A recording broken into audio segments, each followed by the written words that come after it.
الحمد لله العليم الخبير المتقن نظام العالم بلا معين ونصير، فسبحان الذي حكمته بالغة وعلمه عزيز ونعمه واصلة إلى كل صغير وكبير، ونشهد أن لا إله إلا الله وحده لا شريك له، ونشهد أن سيدنا ومولانا محمدًا عبده ورسوله الذي دعانا بكتاب منير وهدانا إلى الله بالإنذار والتبشير، وصلى الله عليه وعلى آله وصحبه ما دامت الكواكب تسير.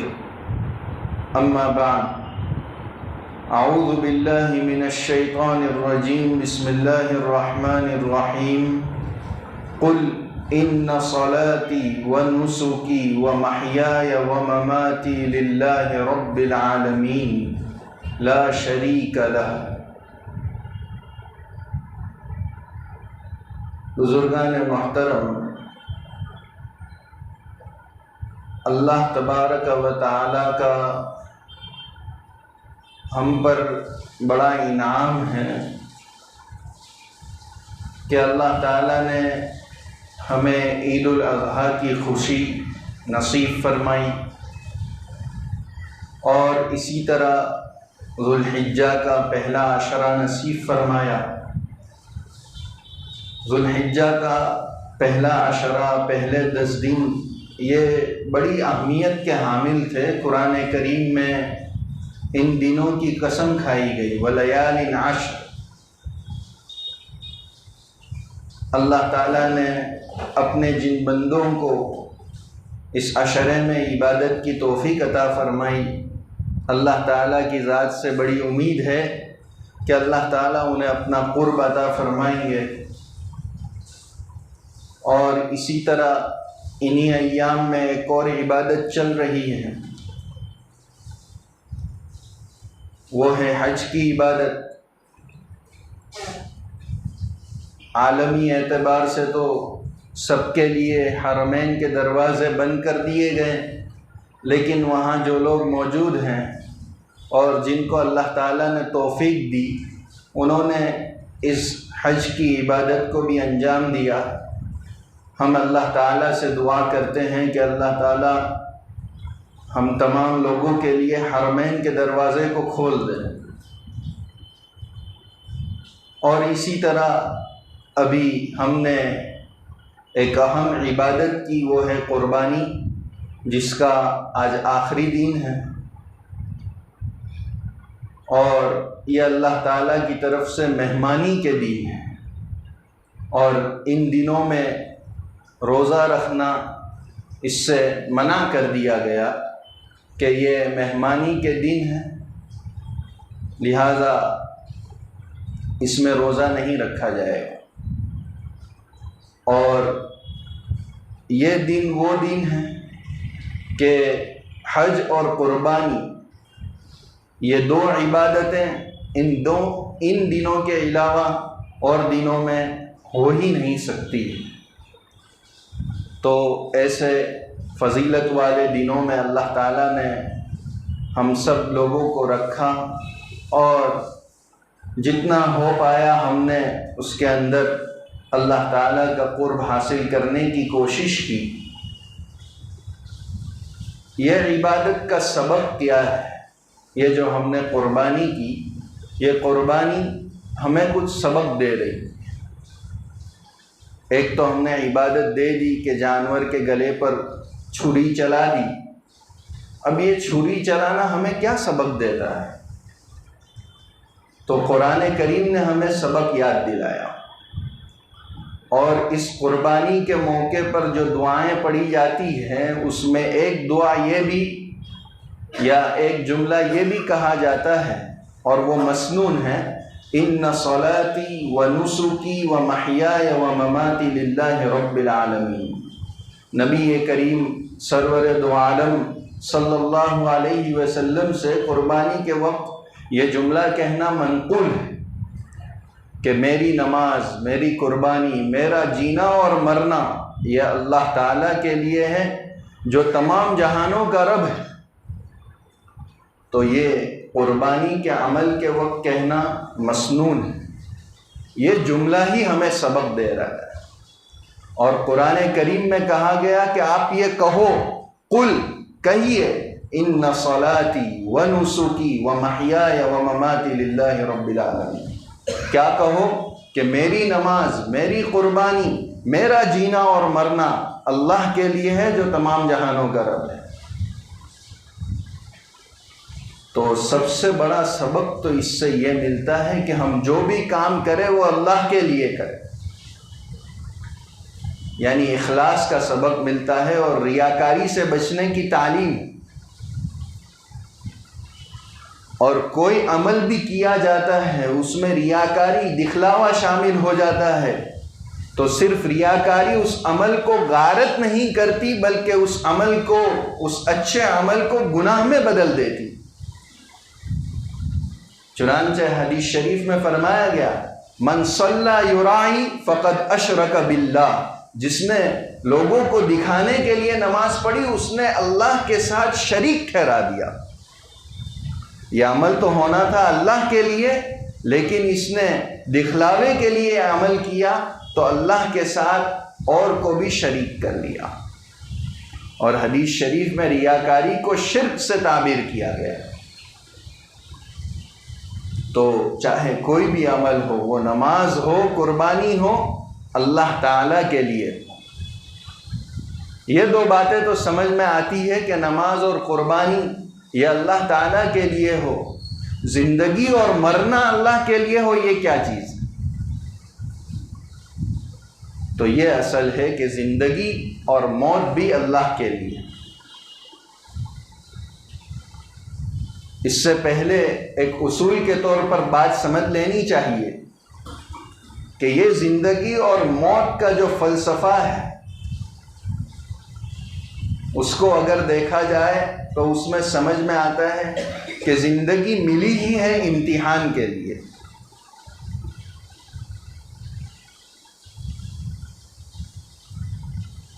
چنانچہ سورہ ملک میں بھی یہ سبق یاد دلایا گیا، تبارک الذی بیدہ الملک وہو علی کل شیء قدیر الذی خلق الموت والحیاۃ لیبلوکم ایکم احسن عملا، کہ وہ اللہ جس نے موت اور زندگی کو پیدا کیا۔ کیوں پیدا کیا؟ تاکہ وہ تمہارا امتحان لے۔ تو یہ تو اصولی بات ہے کہ زندگی ملی ہے تو اس میں مختلف امتحان آئیں گے۔ اب یہ امتحان کیسا دے رہا ہے، اس سے ہی اندازہ ہوگا کہ اس کی زندگی کس کے لیے گزر رہی ہے۔ اب یہاں قربانی میں جانور کے گلے پر چھری چلائی، اب زندگی میں مختلف مراحل آئیں گے کہ وہاں ایک طرف نفسانی خواہشات مچل رہی ہوگی، ایک طرف اللہ کا حکم ہوگا۔ مثلا کسی مجلس میں گئے، زندگی جی رہے ہیں، دنیا میں رہ رہے ہیں، تو مختلف لوگوں کے ساتھ ملاقاتیں ہوں گی، ان کے ساتھ اٹھنا بیٹھنا ہوگا۔ اب اس اٹھنے بیٹھنے میں کبھی ایسا ہوگا کہ کسی کی کوئی برائی کر دی جائے تاکہ ہماری مجلس گرم ہو جائے۔ آج مجلس میں لطف اسی وقت آتا ہے جب کسی کی برائی کی جائے، ورنہ مجلس میں مزہ نہیں آتی ہے۔ اور یہاں تک کہ علماء کو بھی نہیں چھوڑا جاتا، اپنے مسجد کے امام کو بھی نہیں چھوڑا جاتا، مؤذن کو بھی نہیں چھوڑا جاتا، دعوت و تبلیغ کے ساتھیوں کو بھی نہیں چھوڑا جاتا۔ ہماری برائیوں میں ہر کوئی آ جاتا ہے۔ حضرت مفتی محمد تقی عثمانی دعوت برکاتہم العالیہ نے غیبت کے متعلق ایک اخبار میں مضمون لکھا کہ غیبت کرنا اتنا برا ہے، اور حدیث شریف میں اس کو زنا سے بدتر کہا گیا، اور قرآن کریم کی آیت سے معلوم ہوتا ہے کہ غیبت کرنا اتنا سنگین اور برا ہے جیسے اپنے مردار بھائی کا گوشت کھایا۔ حضرت نے پوری تفصیل لکھی اس میں۔ تو حضرت کو ایک پروفیسر صاحب کا خط آیا کہ حضرت آپ نے غیبت کے متعلق ایسا مضمون لکھا اور اس کو بڑا گناہ شامل کر دی، بڑے گناہوں میں اس کا شمار کر دیا، تو آپ نے تو ہماری مجلسوں کا مزہ ہی ختم کر دیا۔ اس پروفیسر نے حضرت کو خط لکھا، تو حضرت نے جواباً فرمایا کہ پروفیسر صاحب، آپ کو غیبت میں مزہ اس لیے آتا ہے اور غیبت کی مجلس میں لطف اس لیے آتا ہے کہ وہاں آپ دوسروں کی برائی کرتے ہیں۔ کبھی آپ کو معلوم ہوگا کہ پروفیسر کے متعلق یہ باتیں ہو رہی ہیں اور لوگ یوں کہہ رہے ہیں کہ پروفیسر صاحب اتنا برا آدمی ہے، تب آپ کے دل پر جو آرے چلیں گے تب معلوم ہوگا کہ یہ کتنا برا ہے۔ تو خیر، میں یہ عرض کر رہا تھا کہ یہ زندگی ہے، یہاں اٹھنا بیٹھنا بھی ہوگا۔ اب کسی مجلس میں بیٹھے، دل مچل رہا ہے، نفسانی خواہش یہ ہو رہی ہے کہ کسی کی برائی کر دی جائے تاکہ مجلس گرم ہو جائے، اور ایک طرف اللہ کا حکم سامنے ہے کہ نہیں، قرآن کریم میں غیبت سے منع کیا گیا، نبی کریم صلی اللہ علیہ وسلم نے اس کو بڑا خطرناک گناہ ارشاد فرمایا۔ یہ سمجھ کر اپنے آپ کو اس گناہ سے بچا لیا، اپنی نفسانی خواہش کو کچل دیا، تو کہیں گے زندگی اللہ کے لیے۔ اسی طرح بازار جا رہے ہیں، اپنی ضروریات کے لیے جانا پڑے گا بازار، اور وہاں مختلف تصویریں ہیں، بے حیائی کا ماحول ہے، بلکہ یوں کہیے بے حیائی کا سیلاب ہے، تو وہاں خواہش مچل رہی ہے کہ اپنی آنکھوں کو گناہوں میں ملوث کیا جائے اور ان سے مزہ حاصل کیا جائے، لیکن ایک طرف دل میں یہ خیال ہو رہا ہے اور یہ تصور ہو رہا ہے کہ قرآن کریم نے حکم دیا کہ اے نبی جی، آپ مومن مردوں سے کہیے کہ اپنی نگاہوں کو نیچا رکھے۔ قرآن نے حکم دیا، میں اپنی نگاہوں کو نیچا رکھتا ہوں۔ نبی کریم صلی اللہ علیہ وسلم نے فرمایا، ایمان کا مزہ چکھنا ہے، اپنی نگاہوں کو نیچا رکھو۔ اس وجہ سے میں اپنی نگاہوں کو نیچا رکھ رہا ہوں۔ یہ ایک طرف خواہش مچل رہی تھی اور دوسری طرف اللہ کے حکم کا استحضار، اللہ کا تصور آیا، اپنے آپ کو گناہ سے بچا لیا، زندگی اللہ کے لیے۔ یہ قربانی کا سبق ہے۔ اصل تو یہ ہے کہ زندگی میں یہ مراحل آئیں گے، یہ مراحل میں کیا کرنا ہے، یہ اصل سبق ہے، اور علامت کے طور پر جانوروں کے اوپر چھری چلائی جاتی ہے کہ یہ سبق تازہ ہوتا رہے، اور یہ خیال ہو کہ قربانی کے وقت تو جانور کے گلے پر چھری چلائی تھی، یہ مجھے یہ سبق دے رہی تھی کہ اپنی زندگی میں نفسانی خواہشات کو کچل دوں۔ یہ بڑا سبق ہے، اور اگر اس سبق کو یاد رکھا جائے اور اس سبق کو ذہن میں رکھا جائے تو قربانی کے اوپر جو اعتراضات لوگ کرتے ہیں اور کہتے ہیں کہ اتنے سارے پیسے خرچ ہوتے ہیں قربانی کے پیچھے، اس کی بجائے ان پیسوں کا صدقہ کر دیا جائے تو کیا ہی اچھا ہو۔ لیکن ان کو یہ کہا جائے گا کہ یہ قربانی کے پیچھے ایک سبق یاد دلانا مقصود ہے، اور وہ یہ سبق ہے کہ زندگی اللہ کے لیے ہے، اور یہ سبق اسی سے حاصل ہو سکتا ہے۔ اگر اعتراض کرنا ہے تو کیجئے، وزیر اعظم پر 26 جنوری اور 15 اگست پر لال قلعے پر بڑا مجمع ہوتا ہے اور وہاں سے خطاب کیا جاتا ہے اور ہزاروں روپے بلکہ لاکھوں روپے خرچ کیے جاتے ہیں، وہ غریبوں کو تقسیم کریں، تو کہیں گے نہیں، وہاں بھی ایک بڑا مقصد ہے۔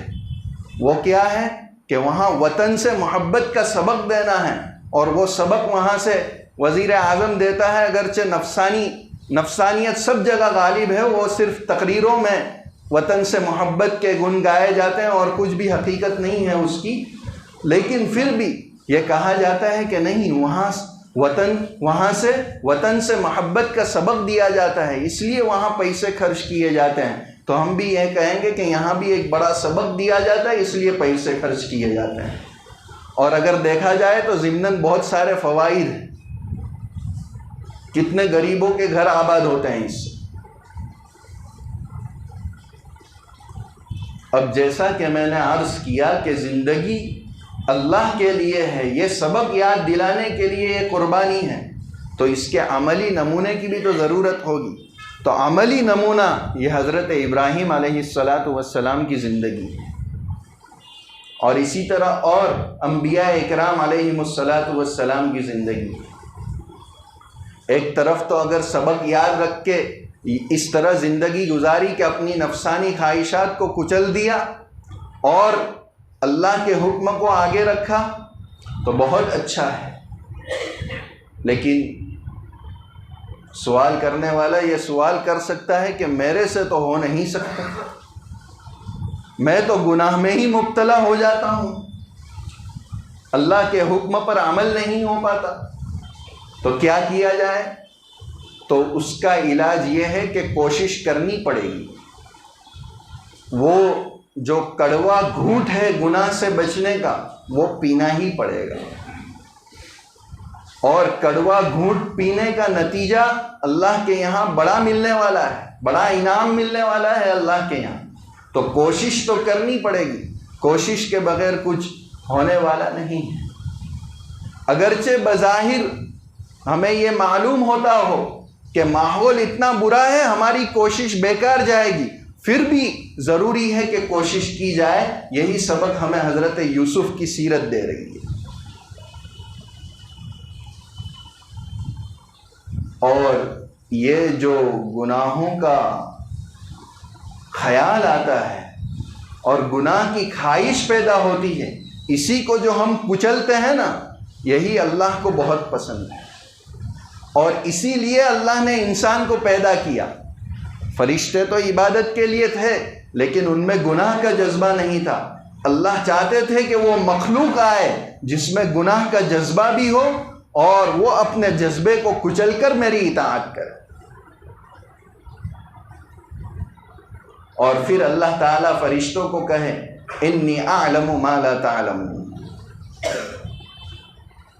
تو میں یہ عرض کر رہا تھا کہ بظاہر ہمیں یوں معلوم ہوتا ہو کہ ہماری کوشش بے فائدہ ہے، لیکن پھر بھی کوشش کرنی ہے۔ اس کی مثال حضرت یوسف علیہ السلام کی زندگی۔ وہاں آپ کو گناہ کی طرف بلایا گیا، وَلَقَدْ هَمَّتْ بِهِ وَهَمَّ بِهَا۔ حضرت یوسف اگر کوشش نہ کرتے تو ممکن تھا کہ ملوث ہو جاتے، لیکن اللہ تعالیٰ نے بچا ہی لیا۔ اور انہوں نے کوشش یہ کی کہ دروازہ بند تھا، لیکن پھر بھی دروازے کی طرف بھاگے کہ چلو بھاگنا یہ میری کوشش میں، آگے کام اللہ کا ہے۔ دروازے بند تھے، لوک تھا، تالے لگے ہوئے تھے، لیکن انہوں نے اپنی کوشش کی گناہ سے بچنے کی، دروازے کی طرف بھاگے، اللہ نے آگے کا کام آسان کر دیا۔ حالانکہ بظاہر کیا حالات ہیں، دروازے پر تالے لگے ہوئے، بھاگنا بے فائدہ تھا، لیکن پھر بھی انہوں نے اپنی کوشش کی اور بھاگے، اپنے بس کا کام کیا، آگے اللہ نے مدد کی۔ تو ہمیں بھی یہی کرنا ہے کہ گناہ سے بچنے کا گھونٹ پینا ہے، پھر اس کے نتیجے میں جو اللہ کی طرف سے انعام ملے گا وہ بڑا زبردست ہوگا۔ اور حضرت ابراہیم علیہ السلام کی پوری زندگی ہمیں یہی سبق دے رہی۔ شروع سے انہوں نے اللہ تعالیٰ کے خاطر اپنے والد کو چھوڑا، اپنی قوم کو چھوڑا، بادشاہ سے مقابلہ کیا، یہاں تک کہ اپنے وطن کو چھوڑنا ہی چھوڑنا ہے۔ لیکن پھر اللہ تعالیٰ نے کیسا نوازا، فَلَمَّا اعْتَزَلَهُمْ وَمَا يَعْبُدُونَ مِن دُونِ اللَّهِ وَهَبْنَا لَهُ إِسْحَاقَ وَيَعْقُوبَ وَكُلًّا جَعَلْنَا نَبِيًّا۔ والد کو چھوڑا، اپنی قوم کو چھوڑا، حالانکہ والد کو سمجھایا ابا جان شیطان کی عبادت مت کیجیے، کن کی عبادت کرتے ہو، اپنے ہاتھوں سے بناتے ہو ان کو ہی پوچھتے ہو، ایک مکی بیٹتی ہے اس کو ہٹانے کے اوپر قادر نہیں ہے، ایسوں کی عبادت کرتے ہو، وہ تمہاری کیا مدد کریں گے؟ لیکن ابا نے کہا کہ نہیں، مجھے نہیں بولنا ہے۔